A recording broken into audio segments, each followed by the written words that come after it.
大家好，我是小诺。天冷了，总想自己在家蒸馒头。今天给大家分享30年馒头店不外传的秘诀，馒头雪白、暄软又筋道。下面跟着视频一起看看我是怎么做的吧。首先，我们准备1斤的面粉，往里面加入2克的五铝泡打粉，用筷子充分的搅拌均匀。加入泡打粉可以使我们蒸出的馒头更加的蓬松。搅拌均匀后，把它放在一旁备用。接下来我们再准备一个碗，往里面加入5克酵母，10克白糖，促进酵母发酵。再倒入300毫升30度的温水，用筷子充分的搅拌均匀，搅拌至酵母、白糖完全的溶解。然后往里面再滴入几滴白醋。加入白醋可以使蒸出来的馒头更加的雪白，而且即使放到第2天也不会发馊。这也是蒸馒头发面的一个小技巧。用温水化开酵母，可以加快面团的发酵，而且还可以使面团发得更加均匀。用筷子搅拌均匀后，把它放在一旁静置10分钟。10分钟后，碗中的表面有一些小泡泡，这个时候酵母的活性最活跃，用筷子再给它搅拌搅拌，然后倒入面盆中，边倒边搅拌，搅拌成这样的面絮状，往里面再加入1勺自炼的猪油。加入猪油，很多朋友不知道这个小技巧，这也是馒头店不外传的小秘方。加入猪油可以使蒸出的馒头皮油光透亮，吃起来口感更加的香甜。然后用洗干净的小手下手揉成面团，一边揉面一边用面团擦拭面盆，把面盆的面粉沾到面团上，这样面盆也打理干净了。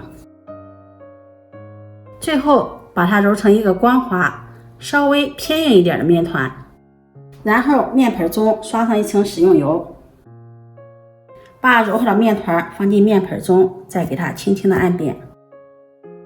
在面团的表面也刷上食用油，这样既可以锁住水分，也可以防止醒发的时候面团沾到保鲜膜上。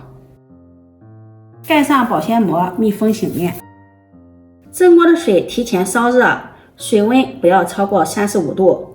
把面盆放到蒸屉上，盖上盖子，醒发到 1.5 倍大。也可以准备一盆30度的温水，把面盆放到温水中，上面再扣上一个盖子，给它醒发，这样都可以加快面团的醒发。家里有温箱的，也可以把面团放到温箱里，温度调到30度，给它醒发。15分钟，我们打开锅盖看一下面团，已经醒发的满满的一盆了，把它取出来，揭掉保鲜膜看一下。面团的表面也非常的光滑，拍一拍发出沉闷的声响。掰开看看，里面满满的蜂窝组织，而且非常的细腻，特别的均匀。像这样我们的面就醒发好了。面粒上面撒上干面粉，再加入1克的碱面，用手给它涂抹均匀，让面粉和碱面充分的混合在一起。这里加入食用碱可以中和一下面团的酸性，面团醒发的时间久了就会有一股酸味。然后把面团放到面板上，好好的揉一揉，给它排排气。蒸馒头我们的面团要多揉一会儿，这样蒸出的馒头它层次更加的丰富，吃起来口感更加的筋道。加入了食用碱一定要给它揉匀，不然蒸出的馒头表面也会有小黄点。多揉一会儿，排出里面的气体，把它揉匀揉光滑，然后搓成长条，搓成这样的长条，再揪成大小相等的面剂。取一个剂子，给它折叠按压，用手掌像这样给它折叠按压，反复的操作，这样做出来馒头它的层次更加的丰富。面剂折叠按压的比较光滑了，然后再给它揉圆收口，再给它整理一下，像这样一个馒头生坯就做好了。接下来我们在案板上再撒上一勺干淀粉，把揉好的馒头生坯在淀粉上面滚一滚，让它裹上一层干淀粉，再用手给它抹一抹，抖去多余的淀粉。像这样裹上薄薄的一层淀粉，这样蒸出来的馒头皮更加的光滑，而且在醒发的时候也不容易粘连在一起。相信很多朋友不知道这个小技巧，大家可以收藏起来。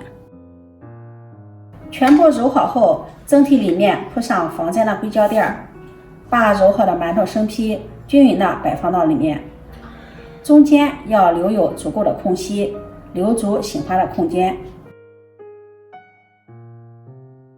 盖上盖子，2次醒发10分钟。这里蒸过的水也可以用温水，这样可以加快2次醒发的时间。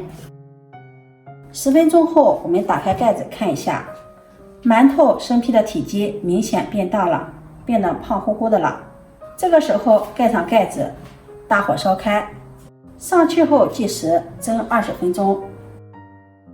时间到，关火焖3分钟，这样可以防止馒头遇冷回缩塌陷。时间到了，先不要着急打开盖子，我们打开盖子也是有技巧的，先慢慢的掀起一小部分的锅盖，让热气慢慢的散发出来，然后再快速的拿起锅盖，防止锅盖上面的水蒸气滴落到馒头上面。哇，真的是太香了！打开盖子就可以闻到一股浓浓的小麦香味儿，馒头又白又胖，像打了水光针一样，按压一下特别的蓬松暄软。把它取出来，装入筐中。这样蒸出的馒头雪白雪白的，特别的蓬松，馒头皮油光透亮，闻着就特别的香。掰开看看，里面特别的细腻绵软，我们可以一层一层的撕着吃，像撕着面包吃一样。刚出锅的馒头特别的香，不吃菜也能吃上2个，暄软有嚼劲儿。学会这种方法蒸馒头，简单省时又好吃，感觉比外面卖的还要好吃。自己在家做的干净卫生，吃着放心。这个方法也是跟开了30年馒头店的老板学的，如果你喜欢就收藏起来试试吧。喜欢我的视频记得点赞、关注、转发，点我头像可以看到更多美食视频。